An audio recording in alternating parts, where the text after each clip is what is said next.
Hello, আশা করি তোমরা সবাই ভালো আছো। তো আজকে একটা টপিক নিয়ে একটু কথা বলার জন্য একটা ভিডিও করতেছি।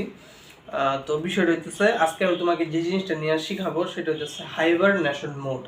মানে হাইবারনেশন মোড মানে কি? হাইবারনেশন মোডটা হইতেছে মনে করো যখন তোমার এনার্জি কনসেন্ট্রেটেড হয় এবং তোমার একটা গোল আছে, মনে করো তুমি ওইটা করতেছো কিন্তু তুমি 100% কনসেন্ট্রেশন দিয়ে করতেছো, তোমার এনার্জিটা একসাথে হয়ে যেতেছে। মনে করো যখন তুমি কাজটা করতেছো তখন কাজটা শেষ হওয়ার পর এটা রেজাল্ট কি হবে ওইটা চিন্তা করতেছো না, তুমি কাজটা জাস্ট করতেছো। এটা সব থেকে সুন্দর যদি একটা উদাহরণ আমি দিতে চাই তাহলে সেটা হচ্ছে বাঘ বা সিংহকে যদি দেখো, তুমি সার্চ দিয়ে দেখতে পারো, দেখবা সামনে মহিষের পাল যেতেছে, মানে অনেকগুলো মহিষ একসাথে যাইতেছে। তো বাঘ অথবা সিংহ তার একটা টেকনিক আছে, তারা এক জায়গায় চুপ করে বসে থাকে ঘন্টার পর ঘন্টা এবং সিংহের সামনে দিয়া ওই মহিষের দলটা যাইতেছে। মনে করো সিংহর সাইড দিয়েও একটা ছোট বাচ্চা গেছে, সিংহ চাইলে তাকে ধরতে পারতো কিন্তু তাকে ধরে না।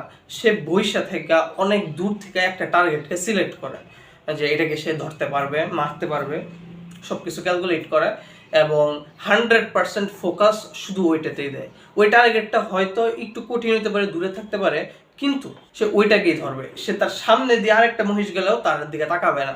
তো কথা হইতেছে যখন সে ওয়েট করে এক জায়গায় স্থির হয়ে বৈশা এবং 100% কনসেন্ট্রেশন দেয় একটা জিনিসের উপর, তখন সে হাইবারনেশন মোডে চলে যায়। তখন সে এটা চিন্তা করে না যে আমি ধরতে পারবো না, সে চিন্তা করে, আসলে সে কিছু চিন্তাই করে না, সে জাস্ট ফোকাস করে তার টার্গেটের দিকে এবং পায়রা ফেলে।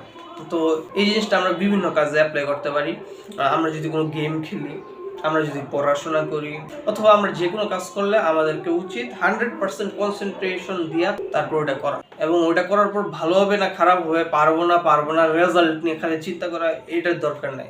তুমি যখন একটা কাজ করবা কনসেন্ট্রেশন দিবা 100%, যে আমি যখন করবো এটা আমি করবো ঠিক মতো। যেমন আমি ভিডিও বানাইতেছি, আমি বানাইতেছি, যখন আমি গেম খেলি, আর যখন একটু পড়াশোনা করি আমার যদি সেরকম পছন্দ না একটা জিনিস মুখস্থ করা, কিন্তু কিছু করার নাই, পরিবেশটা এরকম হয়েছে যে তোমার মুখস্থ করতে হবে বারবার দীক্ষা।